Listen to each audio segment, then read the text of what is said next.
Hey guys, so I'm finally back to film another video. As you can see, I am filming from a different location.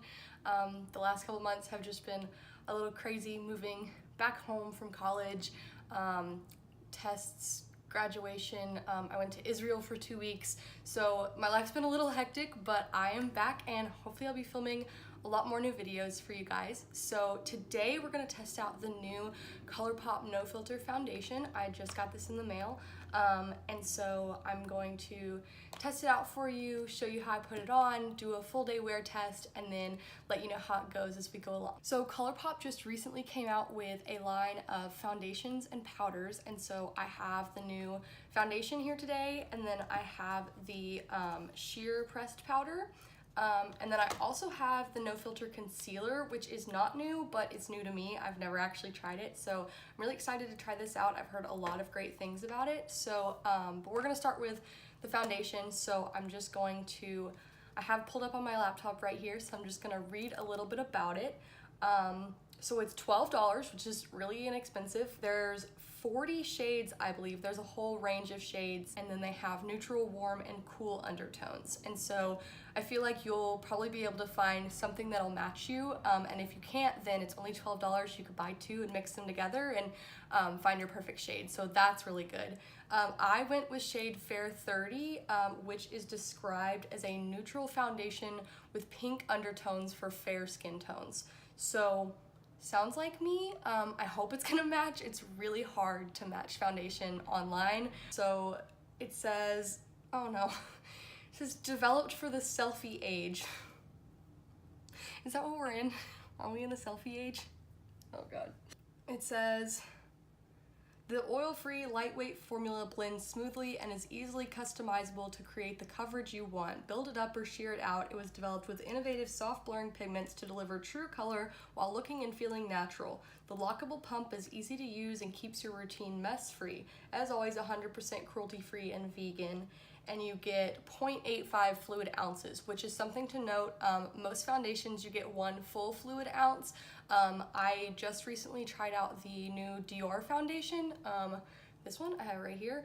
And this one is the Backstage Face and Body Foundation, and it actually has 1.6 fluid ounces. So this is double.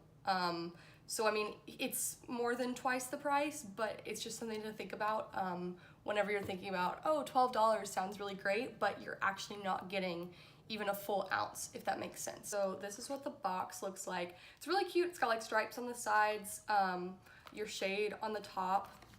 So let's get this open. Okay, so first thing that I noticed is that it doesn't have a cap, which is kind of odd, but it's really cute. Nice glass bottle with a pump.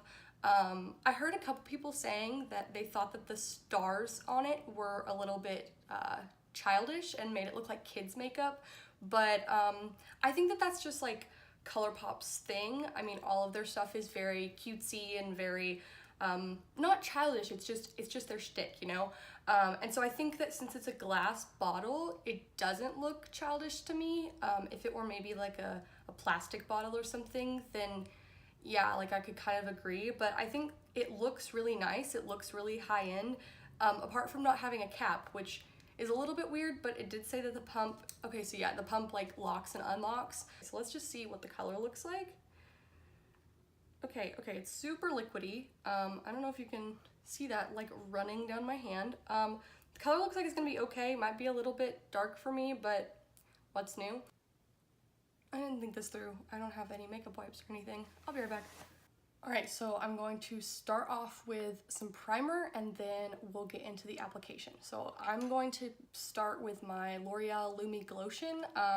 Since it says that it's a matte foundation, I kind of want to add some dewiness back into my skin, if that makes sense, so that maybe it won't look so dry. And my face is freaking out, so I guess we're really gonna test the full coverage part of this foundation. I've been traveling a ton and my skin never likes whenever I travel, so we're gonna give it a good test. And then I'm going to go in with my Tarte Clean Slate Timeless Smoothing Primer to fill in my pores just in my T-zone.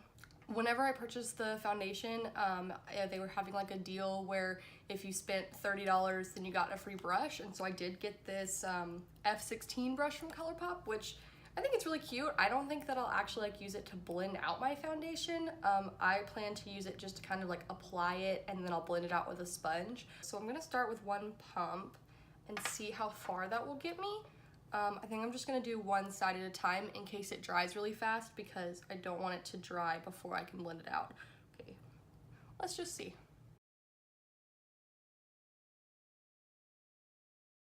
I don't know if I would say that that's full coverage, maybe like a medium coverage, and that's one pump. I'm gonna try it without using the brush and just like put it on with my finger, and we'll see how far that'll go, because that wasn't a lot of coverage and I was expecting a lot more. I don't hate it though. I mean, it doesn't look bad. So let's just try again with my finger.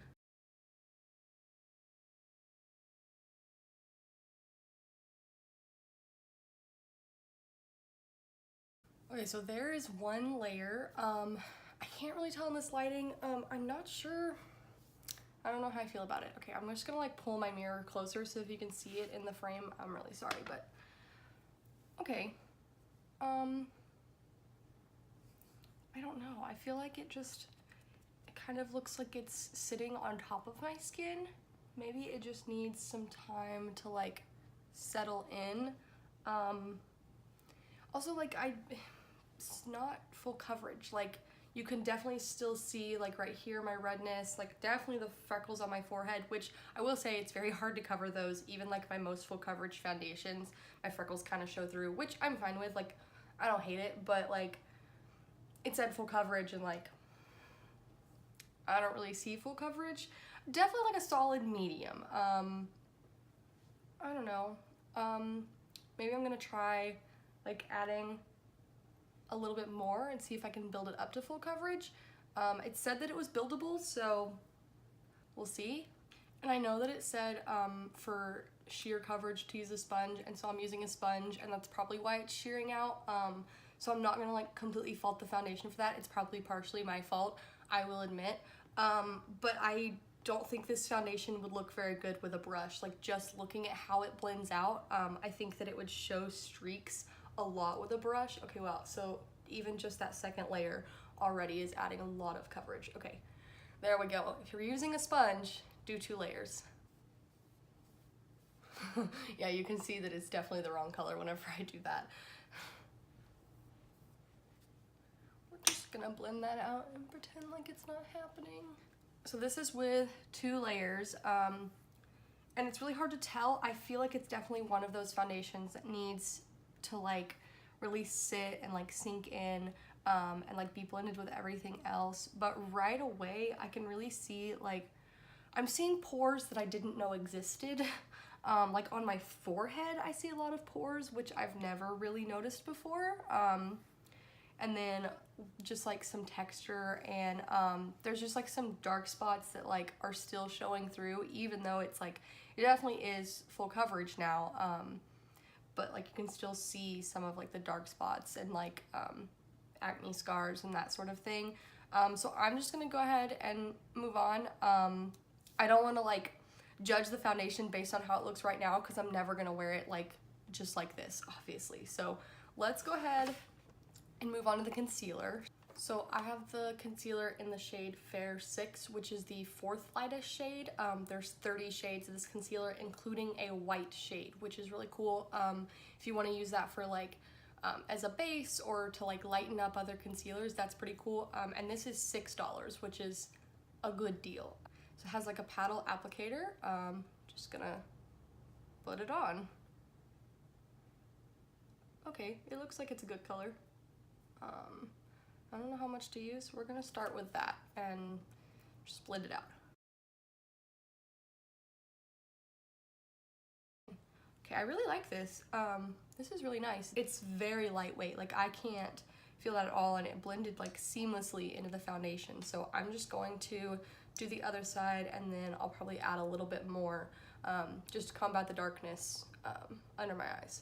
I'm going to set that with my Patrick Star powder, and then I'll come back and do the ColourPop pressed powder. Next, I'm gonna go in with the No Filter Sheer Pressed Powder, and I have the shade Light, which is the second lightest shade. It says sheer tinted for very light to light medium skin tones. So this is the compact.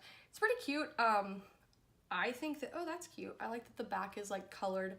I think that this looks cheaper than this personally. I mean, it's just like a plastic compact. It has a nice mirror. Okay, mine is like dirty and I just got it. That's kind of gross. I'm not sure what's happening there.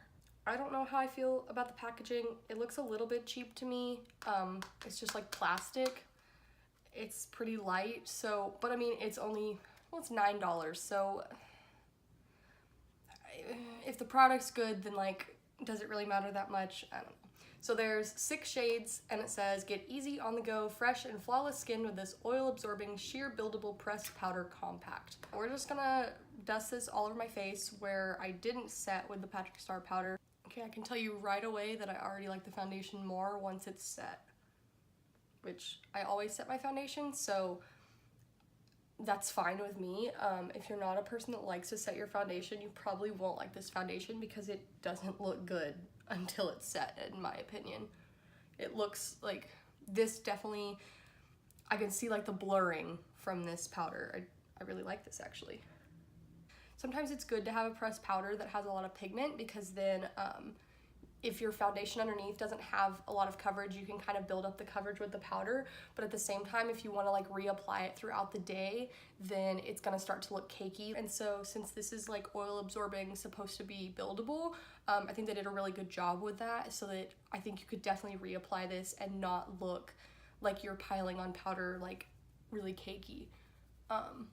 So yeah, this is probably my favorite thing so far. Just first impressions.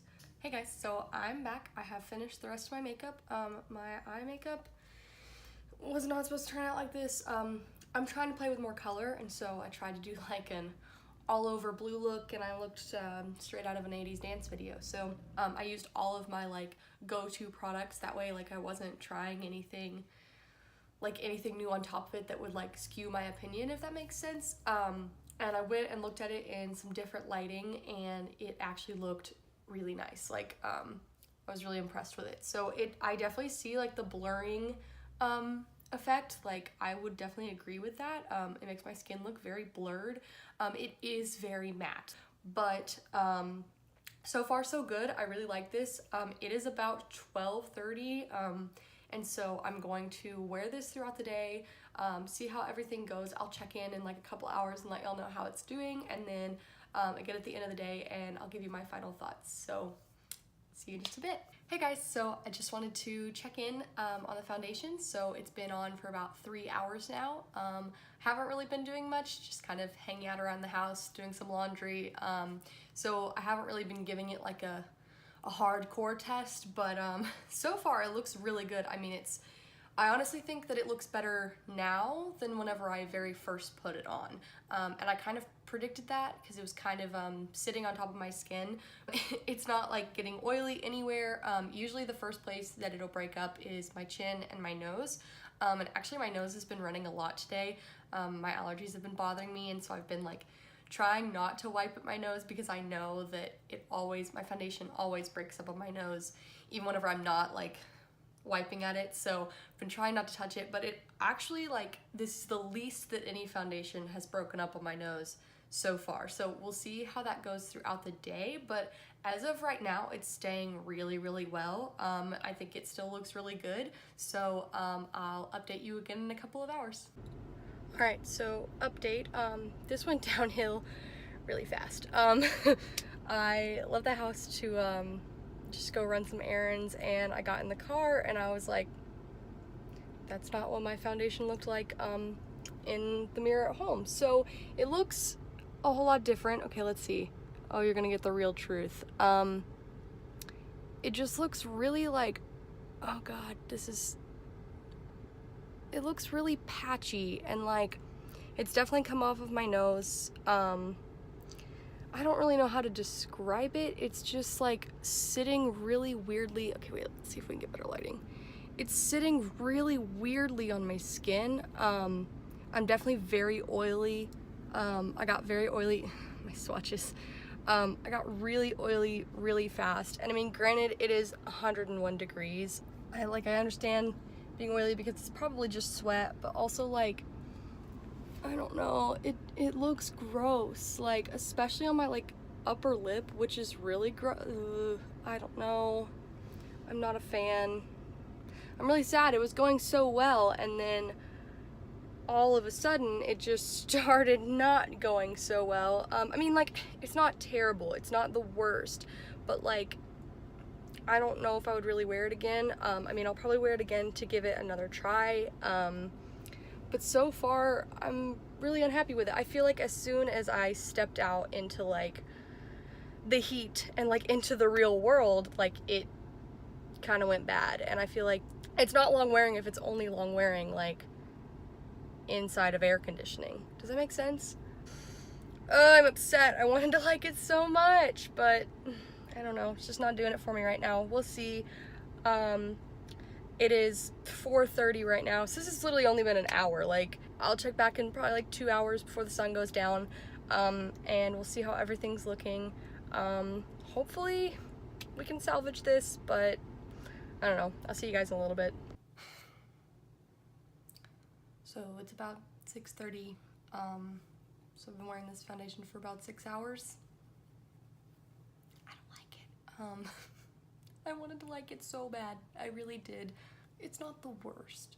It's just a little bit patchy. It honestly, like, I've tried so much worse. I really have. I don't know. It's starting to feel heavy, and I really don't like that. By the end of the day, like, I'm ready to take it off. Like, I really want to take it off, and it's only been 6 hours, which 6 hours is a long time, but also, like, there are days whenever I need my foundation to stay on for 10 hours, and so the fact that I'm already, like, get this off of my face, like, I don't know. I'm gonna give it another shot. I'll probably mention it in a video at some point, and just let you know if my thoughts change, but as of right now, I'm gonna say no. I don't know, I feel like there's other foundations at the drugstore that are better and more easily accessible. Pretty much any Maybelline foundation, L'Oreal foundations are good. I know that they've been hiking up their prices, but like with ColourPop you have to pay for shipping, and I don't know, I'm not wowed. I didn't love it as much as I wanted to. I wouldn't recommend it, but I really like the concealer, I like the pressed powder, so I'll definitely continue to use those, but the foundation, I don't think it's for me. So I hope you guys enjoyed this video. Leave a like if you did, and don't forget to subscribe to my channel. Bye!